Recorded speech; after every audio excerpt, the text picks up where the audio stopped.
Dahil sinama niyo si Syra sa pamamasko ninyo, ito na yung regalo ko sa inyo. It's a wonderful experience kay Syra. Di ba, Syra? My first time mangaroling dito. First time mga rolling dito. And it's on the Christmas day talaga. Kanina na namamas ko kami, kumanta yan. Ha? Kumanta yan. Sabi namin, thank you. Sabi niya, thank you, thank you.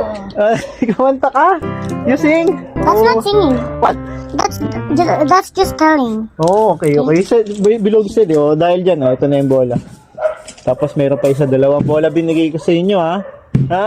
Kanina, fist bump lang. Barya, 5 piso lang, no? No, ngayon, tagli-5 lang. Ngayon, may bola kayo. No? Thank you po. So, bakit dalawa yan? Kasi magkaapatid naman sila. Tapos isang pinsan. Share na lang. Thank you po. Sige. Bye-bye, bye-bye. Thank you. Bye! Ha? Ay, huwag kayo maingay na sabihin binigay ko yan. Nabi nyo, binili nyo rito, ah. Sige.